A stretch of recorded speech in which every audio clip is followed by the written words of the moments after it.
here we are. I know. Hi. So welcome, Lindsay, to the Matrix Guard. Thank you. As you know, I'm Catherine, and you may not know me as Punch Life Back, but that is also, you know me as Punch Life Back. Yes. Of course you do. Yes. Okay.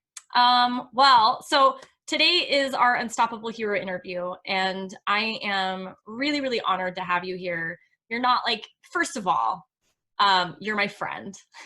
So that's always a delight to connect with a friend this way. And I what we're going to talk about today. I've always have wanted to do a deep dive with you for reasons that I'll get into in a second. So I'm just really excited to have you here. So you're not only my friend, you're also a certified life and leadership coach and a leadership support specialist for a major funeral company, as well as the co-creator and co-host of the podcast, The Art of Getting Your Shit Together, also known as Tagus. Yeah. Tagus. Everything is Tagus now. So it is just across the board. Yeah. All right. Yeah, you can search that and it's all good to go because it's kind of hard to find if you're typing. People always spell a word wrong or something comes up. Just make it easy across all the platforms. Yeah. Yeah. It's like one of those things when you're learning the first time you're doing a podcast, you're like, oh yeah. Maybe this won't work so well. Yes. Yeah. Learn as you go. It's okay. Doesn't have to be perfect to be messy. Right. Yeah. Amen. So you do the podcast with your friend Jenna, and it seems like it's a place where you guys are teaching and exploring and just interviewing experts with the overall kind of goal to help your viewing community really to overcome those internal and external blocks and live the life that they want. Yeah, because we feel like the art of getting your shit together, it is an art. It's never perfect. It can be messy.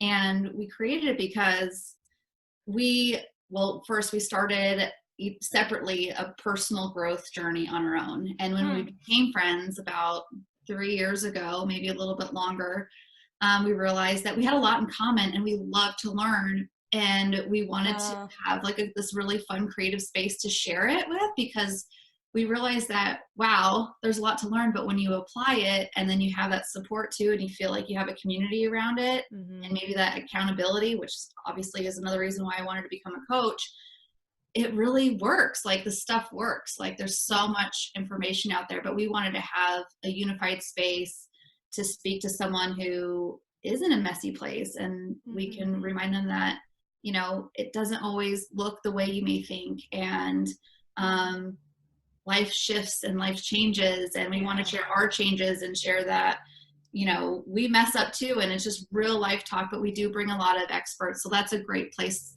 for us to learn. Yeah. All selfishly, we're we bring on experts and learn all the good stuff along with you. Yeah. It's been a real treat, a lot of learning lessons. We've stubbed our toes along the way with just trying to figure out, all the things, but it's been really fun. Well, and that's there's so much in there that I'm oh, this is where our two little worlds collide in such a synergistic way, because this idea of being hey, we're all a mess, right? We're this whole thing about perfection, it's a terrible illusion, a terrible trap. And if we have the courage to share our messiness, we might inspire other people to own their messiness too. And then we're starting from a real place. And in that realness, we can connect, we can risk, we can grow. Yes. I just heard something today on a podcast, and I'm also a podcast junkie. And she said, gosh, I have my notes right here. She says, you don't have to say something new. You just have to say something true. Oh. And that resonated with me because I have sometimes a lot of anxiety about, what are we going to talk about? How can I consistently, create content? And content creation makes me nervous because I'm how long can we do this for? And I create content as the leadership support for my company now. Yeah. And it's just new for me. And I know that's normal, and I preach it. I'm if you're in a space of being uncomfortable, you're just in a growth space and that's right where you should be, and yada, yada, yada. But it's hard. And just because you've overcome it once doesn't mean that, you're not going to hit it again. And I know that will come up throughout this conversation, because that has a Yeah. lot to do with resiliency and Right. being, being a hero in your own life, or just showing up in the way that you want to. But yeah, it's just, Yeah. Yeah. I mean, that pressure to have, like, cause like a podcast or a Twitch stream, like consistency really matters. mm-hmm. And like viewer engagement ultimately matters, right? So like you see the numbers and you're like, oh, is the content landing? Is it still interesting? Like if I don't create something new, bigger and better, like does it matter? And like there's so much pressure there. And yet it's also this, like what I'm getting from you is like that's just a really good example for anything that matters to any of us. Like consistency is hard, and it like brings up all of your self-doubt, and like all of, and it's, yeah, so it's just like that. I think that's why when we share our messy stories or our struggles, why it's so impactful is because they just mirror each other all the Mm-hmm. time. Like the journey is ultimately has the same stages, the same phases, and it just repeats itself like ad nauseum, like forever. And that's where some of that frustration and that burnout comes from, because you're Yeah, like, I just feel like I got over this. Why am I going through this again? yeah, Why? yeah, And it's just because, it's like you said, it's very cyclical. It's going to come around, and it yeah, may look different. It may feel a little yeah, different, but essentially it's probably surrounded by the same emotions and the same thoughts about whatever it is. So, yeah. It's like good news, bad news. The good news is when you engage fully with life, you become fully alive, and it's mhm. awesome. The bad news is it can be a shit sandwich. Like it's that cyclical, it's to engage fully with life. And this is, I guess this is a great, I'm glad this is coming up because it's going to segue right where I want to go. But this idea of engaging fully with life, you can't do it unless you're fully experiencing life, like the good and the bad. You can't separate them out. It cannot not be messy. Exactly. And you can't feel the good without knowing some of the bad. If you always Right. felt good all of the time, you Yeah. didn't feel feeling great or good. Yeah. No. And and sometimes you feel, who says it, like life is 50-50. I think it's gosh, what's her name? Why am I drawing a blank? Brooke Castillo. She's like Okay. a famous life coach, and she says, life sucks half the time. And a lot of our listeners are like, well, it feels like it's a lot more than just half, Lindsay, a lot Yeah. more. And I'm like, yeah, this is true. This definitely happens. But Yeah. if it's also your perspective of Totally. whatever it is. And I'm sure we'll talk about that, but your Yeah. perception of everything, it may not be the truth, and you may not actually be seeing the good times. You could be clouding it with Totally. self-judgment, and just, we're not giving ourselves a break, because we're always going, we're always striving, we're always comparing. And sometimes we just never think it's good enough for ourselves, it is right now. Yeah. Absolutely. Yeah. I see that like I do it all the time, and then I see it all the time for sure. I think another way that we block ourselves from experiencing the, I guess the positive side, the good side, is by artificially denying the bad, like trying to pretend that it's not a cohesive whole, right? And that's where I want to like tie in what I really want to explore with you, which is like the ability that death can have in our life to connect us to engaging fully with it. Yeah. And that there's this for me, there's this very real like sense of, to the extent I deny the reality of death, and it can be, and this is like also like a metaphor for like all the hard things in life, right? Like we can just put them all underneath this category of death or bad or whatever, right? To the extent I deny that, I am also denying my ability to feel and experience the good. Oh, that's good. And I'm kind of like trapped, like I'm putting a cap on. And that's why I say to engage fully with life means you've got to let both in. You got to be open to both, because life is the same thing. They're all mixed together. And so we met when we were going through our very rigorous, like, basically year-long coach training program. And you were the first person I've met that made me feel like I wasn't a freak. about how often I think of death. Mm-hmm. You know, like I just, my whole life, for as long as I can remember, super little kid, I like, death is the closest thing I've had to an imaginary friend. Mm-hmm. Like it's something that I've personified. I think about death a lot, always have. And I think it happened for me because one of my like strongest strengths is my ability to love. And it's like especially strong with animals, and especially when I was a little kid. And inevitably, you know, that like love is like a wormhole to loss and to death. It's just like they're the same thing, blah, right? So like I couldn't love to the extent that like my strength was just making me love if I didn't also contemplate death.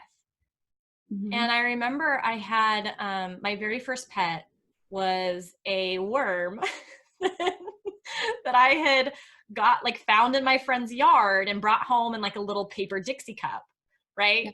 So it was, his name was Froggy, no, Spotty Wormy Browning. It's a very formal name. I loved this worm insanely. And of course it died, right? Because like I don't think I fed it. I don't think I gave it a home. Like it just died. I don't know what the And life expectancy of a worm is either. well, 'Cause it didn't, and it didn't like change into a butterfly, right? Like I killed this thing because I didn't know how to take care of it, you know? But it was my first, like, I could not deny that my little worm that I loved crazily was now not moving, now not there, and now rotting, right? And like I kept him, like, which Mhm. is so like I feel like weird, you know, like I'm vulnerable telling this story, right? So but I had a little velvet box, like a wooden velvet box that I got from my great grandmother, and it was like very old, and that was like his sarcophagus. And he Mhm. lived in this open box on my shelf, and I would look at him and I would just wail. Like I would do like the ancient art of wailing for like Your little days. worm. Yeah. Yeah. And yeah, that was the start. And like it's just never not been that way for me. And I've like it's been very important to me to like be with as many of my loved ones as I can when they pass, whether it's my dog or Mhm. my two grandparents, that I've been able to be present with them. Um yeah, and I just like I've never met anybody that like has I don't know, like maybe you don't. Maybe I'm just like this is an illusion that you share this. But like, you know, like just yeah, it's not usual, especially if I think for a female, right? Like it's just very against stereotype. I don't know. I just have always felt kind of like a freak this way. And then I learned that, of course, you've spent many years as a mortician, and, you know, and if likewise, death has had a really big role in your life. So I guess I've just set you up to like start with whatever part of your story you want to share. Yeah. And I think a commonality of people who maybe think of death more often than quote unquote normal, and you're not hallucinating. It's not an illusion. I too have Okay. obsessed over the concept my entire life. Yeah. And it started, oh gosh, you know, for me, and I knew we were going to talk about this, and I was trying to think of when did this start for me. And you know, even in therapy and counseling, and you know, I've kind of been asked this as well, is like, when did this come up? Like when was your interest? I said, as long as I can remember. Yeah. And my first experience that I remember was my mother's father dying, my grandfather, and I didn't know him very well, but he had passed and he had a stroke and complications, and that didn't really affect me. Mm. But I knew that, you know, I knew that he had passed, and I didn't really have a lot of animals. I did have a hamster. Yeah, very, very vulnerable creature. Who, poor little guys, only lived about 2 years. And I remember when he died, I wanted to see him. This hamster would not die. Like it was suffering in its cage. And my mom ended up putting the poor thing down. We took it to the vet. She's like, do something with this. This thing is suffering. So for like $5, they put this little hamster down, little Chewy. And I remember wanting to see it. I was just so curious as a child, like, what does this look like? Yeah. And it was fine. It didn't really upset me. It just was. Mm. And then probably about 8 or 9, my parents had divorced when I was 7, and we got this book that was like it was like a medical book, and it had a lot of causes of death in it, and images of deceased dying in various ways. And it was disturbing and fascinating and all the things. And I remember just looking at it. My mom was really interested in death as well, and she probably would have been in the same profession as me if she didn't have such a weak stomach. And my grandfather, who had passed away, who I just mentioned, was a grave digger in my hometown. So like it's kind of in the family a little bit. So here I am. Very curious young person. And I always, and this may sound strange to some, but I always fantasize what it would, not fantasize, I thought of often, like, what would death feel like if it happened to me? Or, you know, what would people think if I died? Or what, you know, like kind of envisioning your own funeral, but at a really young age. And I was obsessed with the idea of, you know, what it would be like if my dad died. My father was a Harley rider his whole life. Like, he had been in multiple car accidents and, you know, severely injured, but had not passed yet. And then finally, you know, he met his last accident when I was 13. It was 1998. It was August 23rd, 1998. And he was just in the wrong place at the wrong time. And my vision of him dying, you know, I had dreams about it. I knew it was going to happen. It was so strange. And when it happened, of course, I was shook by it. Me being 13, I did not know how to process something like that. I didn't enjoy living with my mother and my stepfather at the time. And I really wanted to go live with my dad, to remove myself from their house, to go be with him. And now I knew that was over. So it was a very angry, very confusing time. Yeah.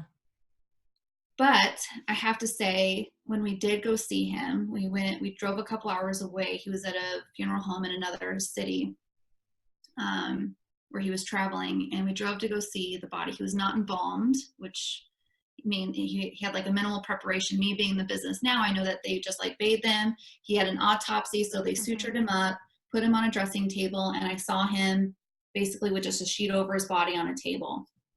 And I remember looking at him and thinking, wow, it looks like him. It did not look like what I had expected. It did not look like those images I saw in that book. It didn't look like anything I saw on rotten.com, Faces of Death, or any of the other things that I was secretly looking at, you know, in the middle of the night.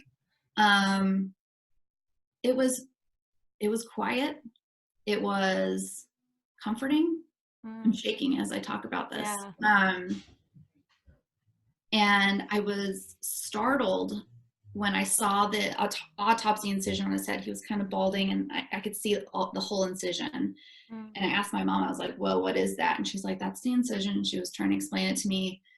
So then I got really curious about what an autopsy was and why would he have to have that? And my mom didn't really know how to answer those questions. So I went home and started looking it up. And my whole fascination after that came into play about the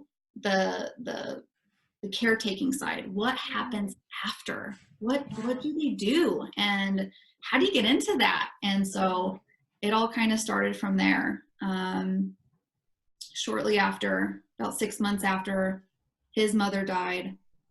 And then about 6 months later, my mom's mom died. So I had a lot of my father and my grandparents were all gone by the time I was 16. Those three just in short succession after one another. Wow. And that was right after my father died, that's kind of when my whole life was just wrecked, and I had to really become somebody who I had to be for survival. I went into a really dark place, but it eventually got me, and I'm sure we'll talk about that as well, but it got me to where I am now, which is my passion for the funeral industry. I wanted to be a pathologist, and that required a PhD. And I was like, I don't know if I could go to get a doctorate when I don't even know if I can handle being around, dead bodies all day. And there's a mortuary science program here local. I live in Phoenix, Arizona. There's one here in Arizona, and it happened to be pretty close to my home. And I said, well, hell, why not try it? So I tried it. I loved it. I loved the artistic side of it with embalming and restorative work, where you're actually like rebuilding features and hair restoration. And somehow, kind of backtracking, after my dad died and me becoming the person who I was, the person I was kind of cultivating and molding myself to be, I felt different. I felt like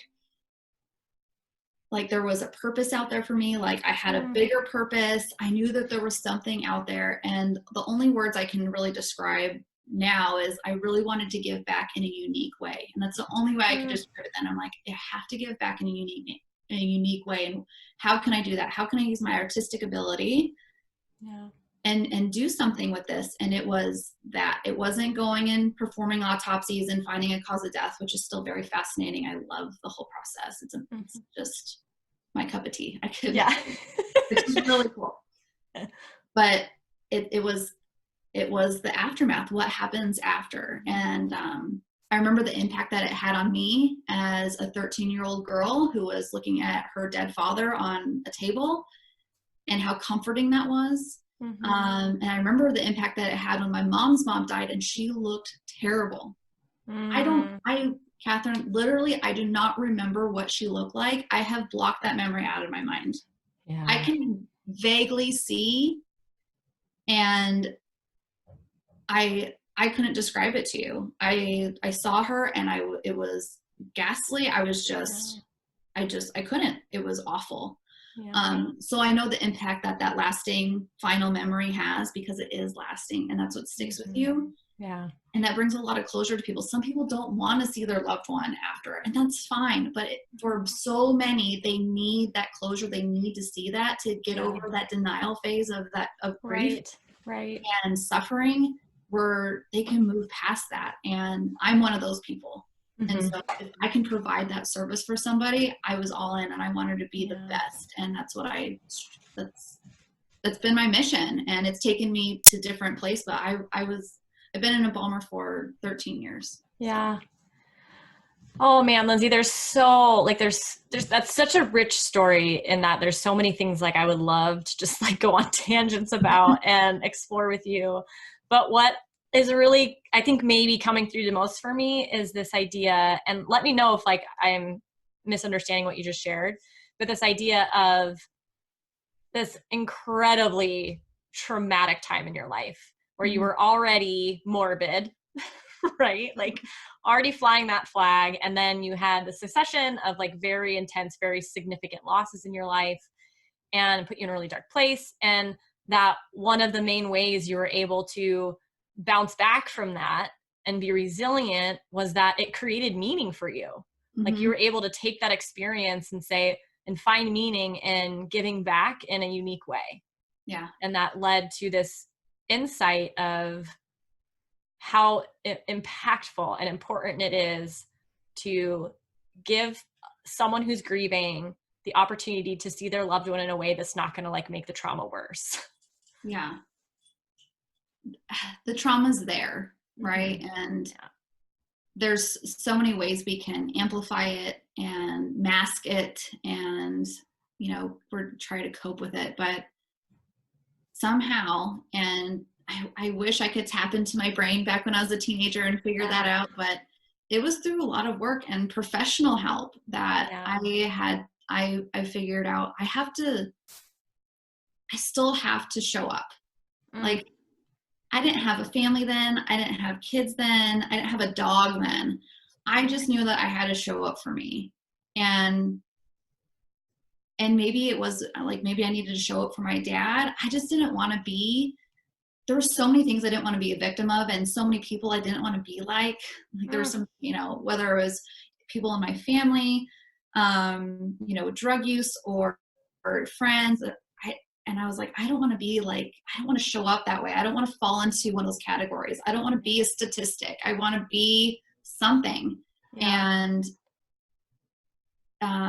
gosh, I did become quite a few statistics with the drug use and the sexual activity and the whole thing. I did it all. I was not perfect. there were, I didn't transform once I hit my rock bottom as a teen. Mm-hmm. It really took me some time to develop that and to develop that muscle. It wasn't just like, Mm-hmm. this makes sense and here I am, Yeah. once this tragic, sad little girl, and now I'm this heroic, adult that's serving this community in this unique way. It did not. It was a real struggle, and people call it a journey. It was a journey of, will and grit during that time. So What do you think? I mean, because like in a way, your story isn't unusual, right? Like we were talking about earlier, like all of our struggles mirror each other. mm-hmm. So many of us have been in a similar situation of like, my life is awful, these things have happened, I'm lost, I'm angry, I can't cope, I don't know what to do. And not all of us are able to discover or find whatever we need in order to have the grit and the determination to like keep fighting to make it to the end of the journey. Mm-hmm. So what do you think helped you? What gave you that advantage? It was at that time my friends, Mm-hmm. and counseling. Right when my dad passed, they had suggested, I think it was the school had suggested to my mom, like, you should go to this group counseling, and they had parents, and then they had the kids, and so you're around other kids who had lost parents, and the parents were then counseled about how, dealing with themselves, but also dealing with children who have lost a parent, and childhood grief. Mm-hmm. And I remember that being helpful, but it wasn't as impactful as the connections I had with my friends, and also seeking out the support and being open to support from some of my friends' parents. I have to say, like, some of the people that have had the biggest impact in my life are two of my friends. I have two friends, and it was their dads. Mm-hmm. And then one of my friend's mothers, who helped kind of raise me as a child. Like, she was a very safe place. But I had two powerful male figures that I opened up to, who kind of took me under their wing for a little bit, and kind of got me out of my own head, out of the gutter, so to say, and to help me make something of myself, to remind me that, I do have the strength, I do have the courage, I have survived all my bad days already, right? Yeah, so right.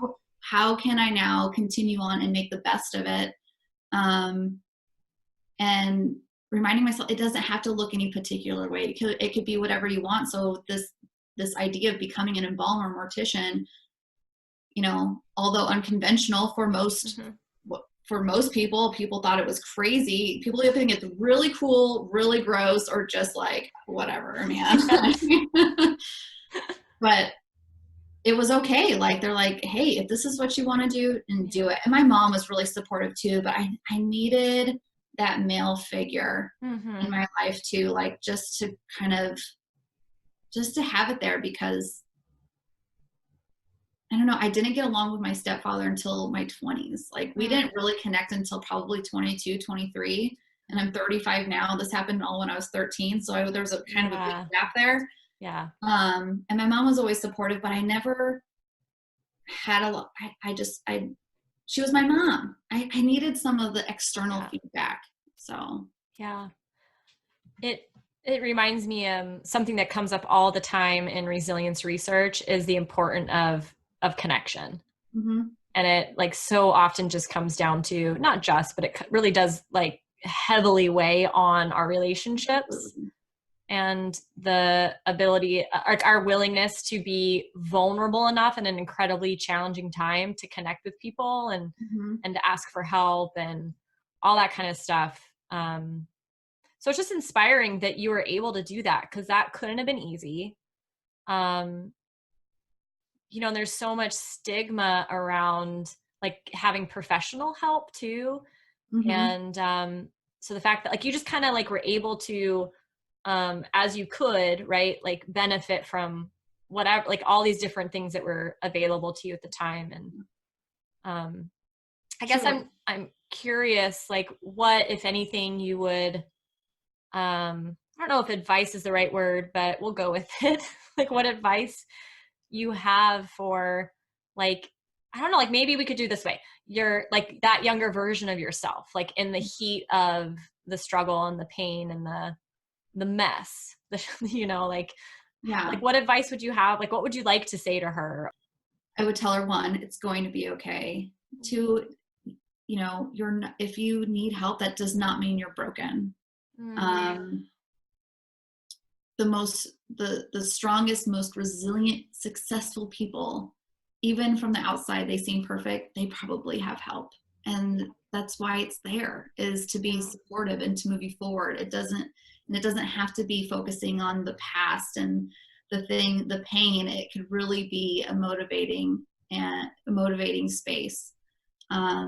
I would also tell her that um, you know, and what I mean by that is just like, what you want to do, the answers. You're just either talking yourself out of it or you're Mm, making excuses for yourself. And I would have told her, just stay the path and remember to love on the people who love you.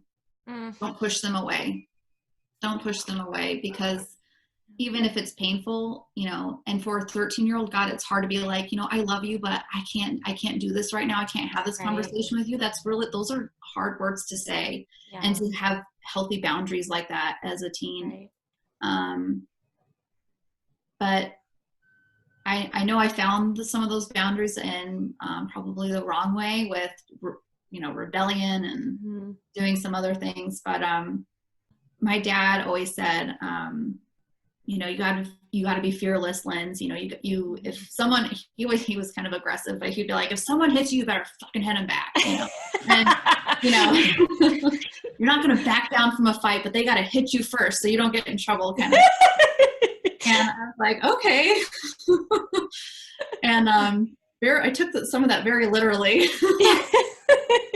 But it was really like, you can't back down, Mm, and you're going to get pushed down. And I just remember I had to fight. I had to fight yeah, for something, and I had to learn how to fight for myself, because I don't know at what point I realized that I was worth fighting for, because there was times where I didn't feel like I was. yeah, Um, but my friends in my community, and really just remembering that there are people that love me. And even if it was for them, I knew I would find it.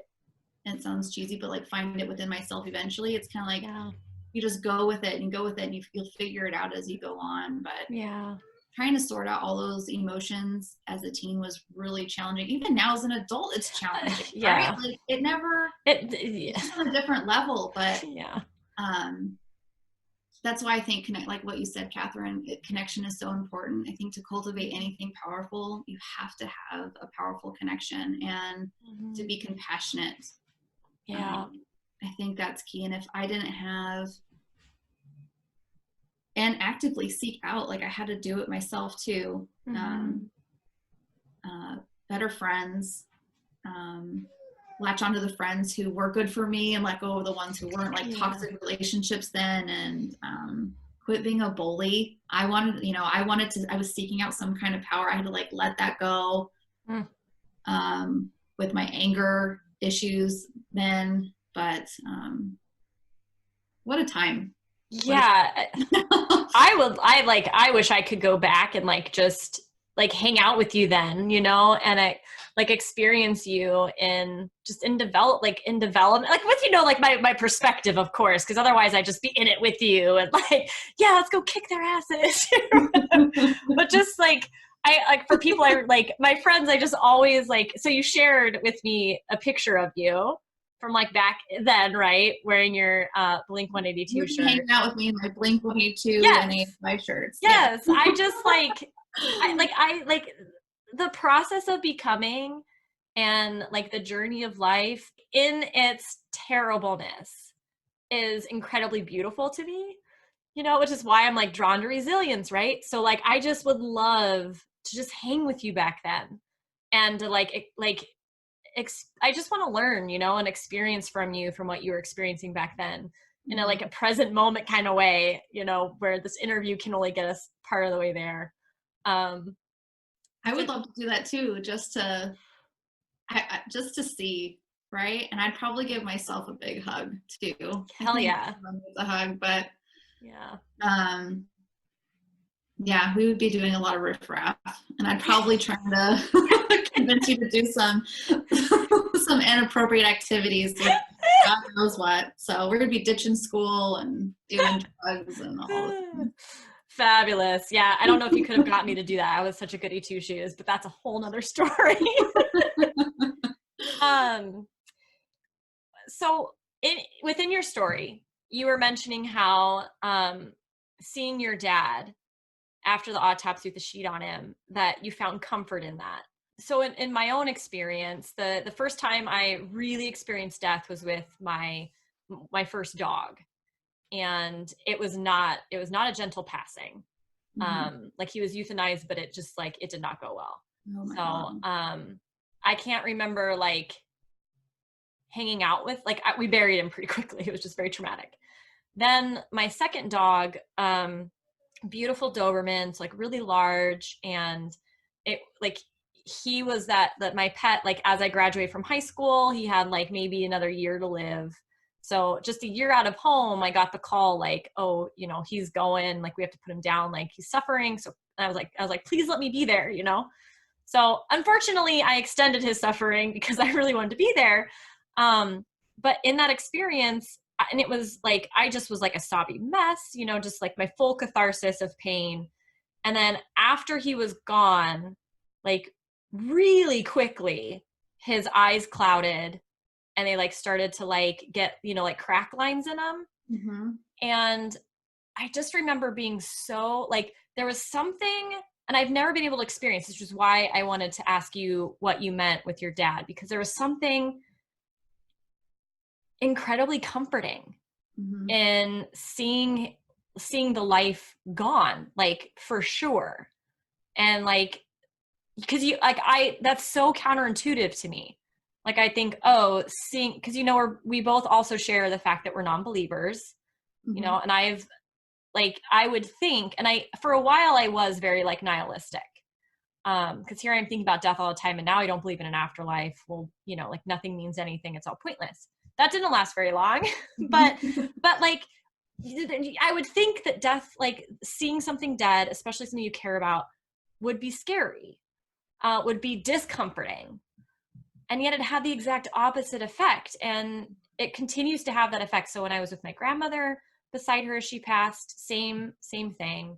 My grandfather, same thing. When we saw him again for his funeral, it was horribly traumatic because they did a terrible job.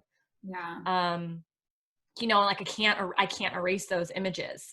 You know, I can't do it. But the reality of it, not the like made up, you know, Mortician version of it later on that didn't go so well, but that reality of it was very counterintuitively comforting. And I don't quite understand why.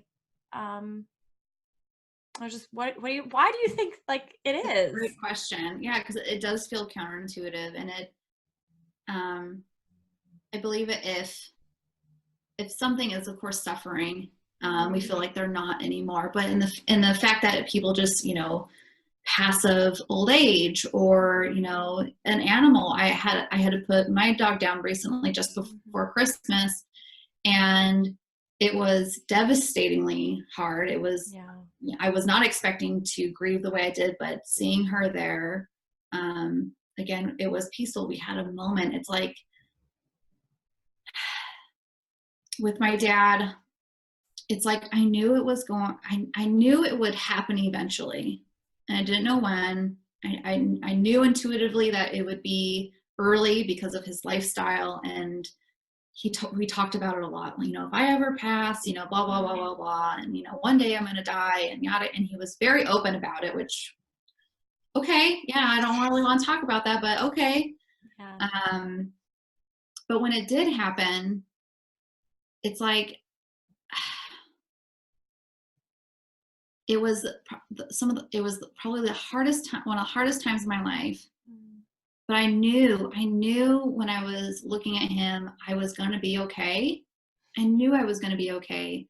But I felt and this is hard because I'm a non-believer, and so was he was an atheist, that I was surrounded in I was surrounded with love. I was surrounded in peace. I just felt okay. I didn't feel whole. I didn't feel complete. I didn't feel any of that. It was just a sense of peace. And the best word I can describe it is a comfort. Like, Yeah. I don't know. It's so hard to describe. And I know exactly what you're saying because that's how I feel. And it's not scary. Right. The thought of it and the idea of it can be really scary for many, and I think it is for a lot of people. But even as a teenager, me even as an adult experiencing it myself, and as a mortician, me being around it all the time does not make it any easier when I experience it myself. I can be a professional and remove myself from the situation, but when it happens to me personally, it's still just as hard. And I wish I could explain it. I wish I had an answer for it, but I know exactly what you're talking about. Maybe the reason why it's hard to explain is it is a spiritual experience. And I don't mean like a religious or whatever, but like there's I can't even explain that, but it seems like the closer I get in life to like a universal truth or like a really like big concept that's true, like it's a paradox. And it's not like on the one hand, it's like you can grasp it, you can feel it, and you can like, it's like when I was saying, like, you know, when you have this thought, it's like shaping, it's like almost shaped, but like it's like as soon as you grasp it, it goes away. Yes. And like it's so frustrating, but that's to me the closest I've come to understanding a spiritual experience. It's very, very hard to put it into words and understand why, but it is. It just is. Yeah. And sometimes you just have to accept the fact that you can't explain it, and just to take it in and to feel it and just let it be. And you know, I wish I could do that more with other things, and, you know, but we can find the moments to do it when it counts, and when it matters, so we can have that sense of closure and be able to move on, because we know we have to go on. And life will always look different after a loss. For sure. Like you're forever changed. Yeah, absolutely. Your life may look the same on the outside, but you are truly forever changed. I don't care if it's, you know, a human, if you're a dog lover, you know what I'm talking about. Like sometimes that can even be harder because you're around your animals every day. You know, you may not be around grandma and grandpa or your aunt, uncle every day, but your life dramatically changes, especially daily when someone near and dear to you passes. And I've learned too, especially with the loss of my father-in-law who completed suicide a couple years ago, especially with that grieving process, that grief, like I used to think, oh, it's this linear process. These are the stages of grief. Like you may not go through the stages in the right order, but then like you go through it and you're done. I'm like, no, grief is circular. It's messy. It goes away. And then it hits you like 10 years later. It's just, you are forever changed by it. And like all trauma,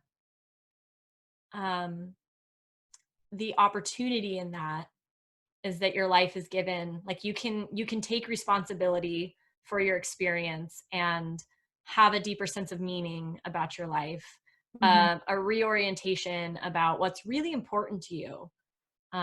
You know, like one of the things that I'm at the end of the day, as much as I feel like a freak for like thinking about death all the time, right? And like, you know, not really understanding why, but like it is, I think, one of my biggest gifts. Because there's the Latin phrase memento mori, remember death. And it's meant not to scare people, right? But to remind us that life is precious, time is limited, you know, be present and be conscious and take responsibility for your life, and, you know, don't waste it. Like, and for me, that means engage fully with it, like accept the totality of this experience And, you know, my ultimate goal is to be equally passionate about Mhm. the stuff that's pleasurable and the stuff that's not pleasurable. Yeah. And just like let that fuel my life. And it, like when I do it, I feel incredibly alive. And so yeah, so this idea of memento mori, and there's this image that just keeps coming to me from, and it's like an anecdotal Buddhist story I heard at some point or read at some point in like maybe one of Pema Chodron's books. But the idea is that this person's running from a tiger, and to get away from the tiger, they jump off the side of a cliff. Mhm. And they're like maybe 10 feet down, and they're hanging onto this like root that's coming out of the cliff wall, right? And they're like looking up and they're like, haha, tiger, I escaped you. And then they hear like, rawr, and they look down and there's another tiger. You know? So here they are suspended, like whether they move forward or they go backwards or fall down, like they will be eaten. So it's Yeah. this memento mori. Like this is the perpetual state that in any moment of our life, this is what our existence is. We could go at any time. We could lose anybody at any time. And when I have I think courage to face that and like accept it as true, because I think it's very natural. It's like our ego doesn't want us to go there, right? And our ego is incredibly powerful because it's like Yeah. it's taking care of our well-being by creating a cohesive narrative that's linear and you know, like this is who I am, Right. Yeah. right? Like all that stuff. And that like death blows the ego apart. So it's very hard to stay in the truth of death. Mhm. And requires courage. When I'm able to do it though, like that's when the gift of life becomes possible and the fullness of life becomes possible. And I and I think for me that seeing my loved ones dead and like seeing the undeniability that there's no longer life here Mhm. is it's like it connects me to that truth, like the tiger truth, Yeah. and allows my ego to shut the hell up, right? And just exist. And that is comforting. Yeah. It is comforting to have our ego quieted, even if just for a moment. You know, as I became like, so I was not raised in religion. My father was like a conservative Christian and came from a very conservative evangelical background. But by the time I was born, you know, he wasn't. And then later he came out as a gay man. So like he had this huge transformation in his life that made religion not such a great thing for him. Yeah. And then my mom, you know, just had kind of lost her religion by the time I was in the picture.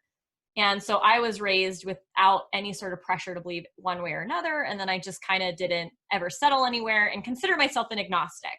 If Yeah. like I was pressed, right? So theoretically open to something bigger existing. But so as I went off to college and was in philosophy courses, and I'm like, oh my gosh, there's no free will. You know, like all of it like is unfolding, and I'm like losing like the hope of my agnosticism and discovering nihilism and feeling trapped in it all.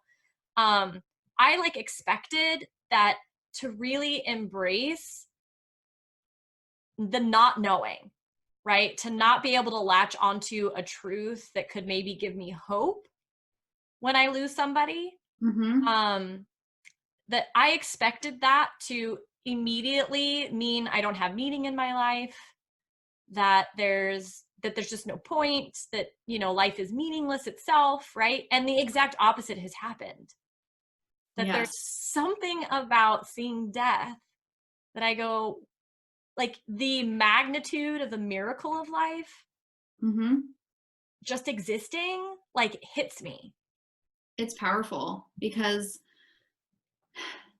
it humbles everybody, right? Yes. Time is like the ultimate equalizer, right? We don't Yeah. know how much time we have, and there's someone who I follow where they say, listen up. Like we always say, oh, there's time. You don't have time, right? Just Yeah. act like you don't have time. Mm-hmm. And we can either think like, oh well, you know, we're all going to die sometime. I'm just going to do whatever I want, YOLO, Yeah. whatever. That's how I was at first. I'm like, Yeah. screw this. Yeah. I'm going to do this. I'm going to do that. And when as a teen, and when you're saying this, I think this is kind of the time, now I can put words to it, was I'm either going to live recklessly because life is short, or I'm going to live purposefully because life is short. Yes. So I had that shift. Yeah. My dad died when I was in 1998. In 1999, I was a freshman in high school, and I had convinced, it was my idea, that me and a couple of friends were going to take a bunch of pills, over-the-counter pills, and we took too many, and I basically almost overdosed at school. So I got pulled out of school. I had my stomach pumped twice. I got put in a mental institution for analysis because they weren't sure if they were going to let me back into school. Yeah. So I was unstable, but because they knew my dad had just passed away, and I was in this really, undefinable time in my life, that they allowed me to come back to school with, implications. I was in counseling and things like that. And I remember feeling, people ask me a lot, did you want to die? Did you do it on purpose? And I said, no, I didn't want to die, but I also didn't care if I did. And so it was what it was. But when I came out, when I realized that, God, why would I ever want to just end life? Why would I want to do that? Yeah. And I had to really do something, just some real deep thinking, however I did back then. And really just get my head out of my ass, truly, with therapy, and start living on purpose. And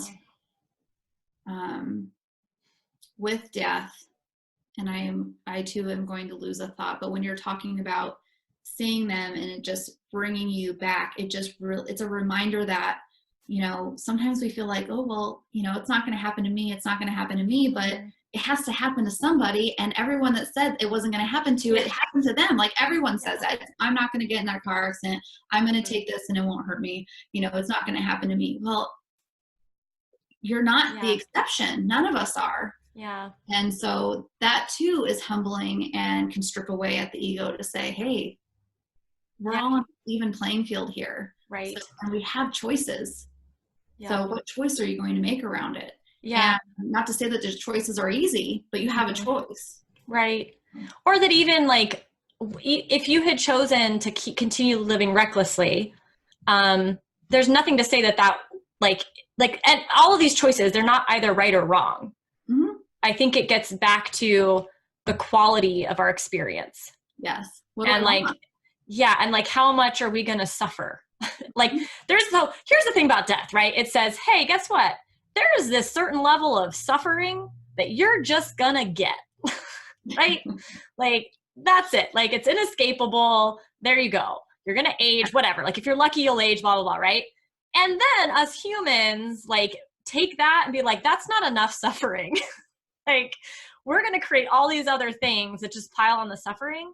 And I think ultimately, a life of recklessness is a valid choice, right? Because we're everybody's choose what you're going to choose. That's that's up to you, right? I respect it.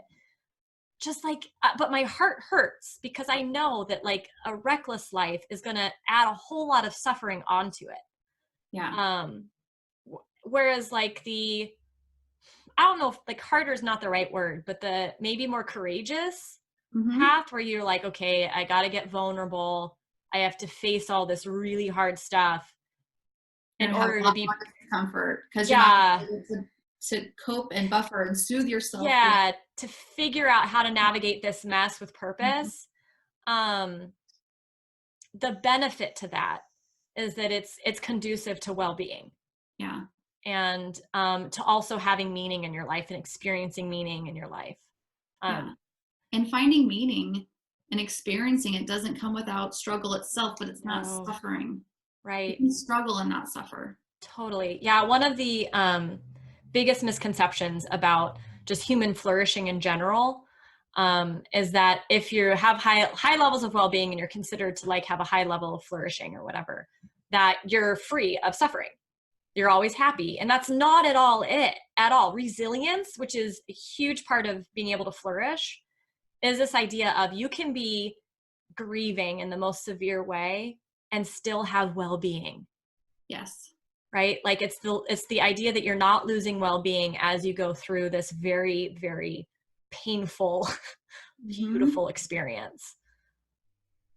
Yeah. Going through a personal loss is transformative. And again, depending on where you're at in your own life, it can affect you differently. And, and anyone watching and listening to us right now, I just want them to know that, because again, if you've gone through it before and you're like, I've gone through this, I'm strong enough to get through this, and you feel like you're not able to, again, and you're like, how am I ever going to get through it? You can. It's just different. It doesn't, and that's probably a good thing, because you're in a different part in your life, and hopefully a more evolved version of you. I'll say that. But it's okay. And just because you went through it before doesn't mean it's going to be less messy the second time. Right. It doesn't. And in fact, in a sense, like in my own experience, I feel like it gets harder with each loss, because like, especially if you've had like a traumatic loss, like a sudden death of a loved one, like I did with my father-in-law's suicide, and you did with your dad, like maybe I shouldn't equate our experiences, but I assume that like, that's not an easy pill to swallow, when you lose somebody that way. And it just like, so now like smaller losses open up that loss. And it's just this big mess. And another trauma, when I think of this, is being a loved one and having someone suffer like through cancer or another, another illness. And those who are living, who either have to care for somebody or who are experiencing it, that too is very traumatic. And it doesn't matter if it's sudden. Right. It doesn't. From a suicide, from a car accident, like you and I experienced, very sudden, just kind of, it was ripped from you, or a slow, gradual decline. It's so painful. And I there's no, people can't say, oh, this is worse or this is better. It's not. It's so it's so hard to navigate. And those who are living with it are experiencing a different level of trauma. So if you know anyone who is going through that, they too need additional support, even though they've experienced loss too. Hearing someone and seeing that decline and how much your life changes is impactful. Because that's one of I watched that with one of my heroes in my life. He ended up passing from a brain tumor a few years ago, and watching what it did to his family, and how his wife just was resilient and courageous, but God, it tore away at her. And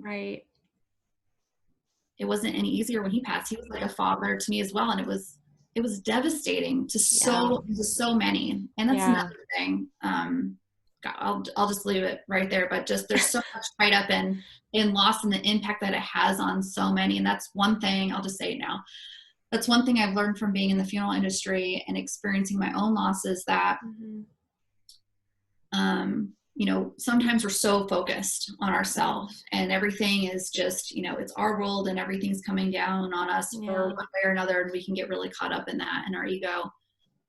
But truly, like what I said before, don't push away those who love you, because that's your support. But it's amazing. It's amazing the perception of what even some family members think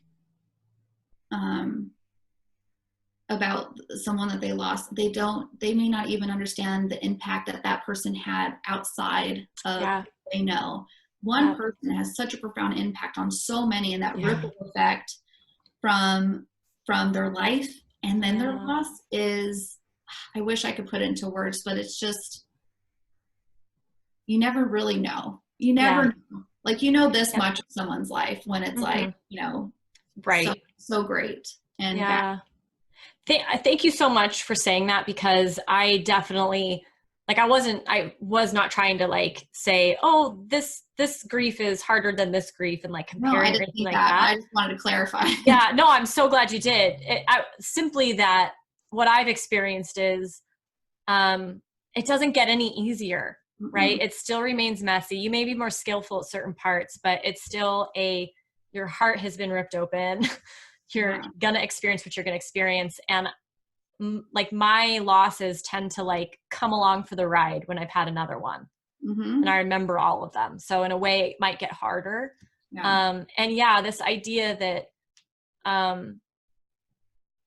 that we're all connected to each other and that there are ripple effects that our lives have, and that we might miss I don't know, just like not be aware of the strength of these connections and how that they do affect other people. And just death is humbling in so many ways. And one of the biggest is I think not knowing how to connect with somebody who's lost somebody, like wanting to offer support or whatever, but not knowing how to do it. Yeah. And that's just reminding me of this idea of you don't know the connections, you don't know the extent of somebody's grief or not. And I think that in the past, like it has made me afraid to reach out. And that has shifted for me now that I've been through it. And instead it's just like, I wish more people had reached out and just said, I don't know what to say. Like, I don't know what to do, but I care, you know, and I'm here. Like, that's all like I really needed from people. It's so simple, you know, to do something like that, to just own your own, vulnerability. Like if you're someone on the outside looking in, you can own that and still offer connection to somebody. Yeah. And honestly, you don't need to know what I'm going through. I don't need you to know, and I don't need you to compare like, I know what you're going through. No, that's terrible. Like, no, you terrible. don't. You never know. Everybody's experience is different. And that's okay. And you know, you guys watching don't need permission, but we are giving you permission to reach out and be vulnerable and not have the answers, because you don't have to. You don't have to. Yeah. You don't have to have the answers. We don't have to know what to say. But if you love them and you care about them, you know, I'm going to say it kind of is our job to reach out and be that person to say, I don't know, but I love you. Totally. Connection doesn't require you to have the answers. No. It just requires you to show up with your messiness, right? And like meet somebody else's messiness. Yeah. Like, you don't have to say something new and something new. You just have to say something true. That's it. Yeah, there you go. Well done, bringing it back. Bring it around. To this. So I'm looking at the time, and we definitely, I'm conscious of wanting to wrap up. I feel like we could have just kept talking, Lindsay, and you know, there's always so much good stuff to explore with you about life and coaching. And I like just talking to any like coaches in general is always such a treat, right? Because we're all very much fascinated by the journey of life and how to make the most out of it. But you especially, because I can talk about the dark side of life with you and have it be uplifting. And you know, I hope that has been true for the people watching this as well. It is.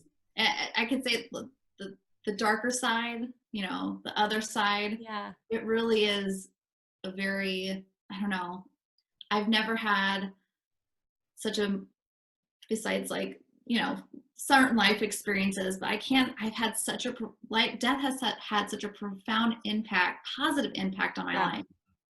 I can't deny that there is a really beautiful space in that. So, yeah. So I'm going to ask you a series of short questions that are meant to just introduce you in a completely lighthearted, different way. Awesome. And to make sure that we end on if people aren't already feeling uplifted, that they're feeling a little bit more positive emotions. Raise the energy. Totally. Yeah, totally. So to the best of your ability, just answer these questions as quick as you can and not censor yourself. So it's meant to be fun and blah, blah. So if you could live in any cartoon, which one would it be? Fern Gully. I love Ferngully. Why? I want to know why Ferngully. I loved it. I want to be connected to nature and the animals. And if anyone hasn't seen Ferngully, it's like the first version of Avatar. Like it's a very basic, like, you know, home tree and the whole thing. So and that's why I named my dog Maggie. It's the wise sage one. Her name's Madge. I love her. I love it. I love it. And of course, Ferngully comes with the like death metaphor, you know, to tie it really in. Like that's a huge presence in that movie. Texas, so the whole thing. Yep. All right. Okay. So I'm bringing it down. So I'm going to bring it back up. No, I'm bringing it down again. What is this question? If you had a magic wand that could change anything in the world, what would you change? Oh my God. I know. I think I need to change that in the future. That's a hard one. It is. It's really hard to just answer. If I could change anything? Yeah. What's the first thing that comes into your mind? I honestly, it would be something environmental. Okay. Truly. I'm a tree hugger. I just love the environment and the government. All right. Well, they both have to change, right? I changed the government so that we could change the environment. Yeah, exactly. All right. So in one word, how would a good friend describe what you were like? A good friend describe what I like is probably reliable and loyal. Ooh, okay. What makes your heart sing? What makes my heart sing? The forest. All right. Noticing a theme. What's your favorite smell? Orange blossom. Oh, yeah. So good. Not oranges. Orange blossom. Yes. We have orchard. Arizona's known for their citrus. Yes. And we have orchards. And when oh my God, it's the best smell. It's divine. Yeah. Oh, okay. What do cats dream about? My cats probably dream about.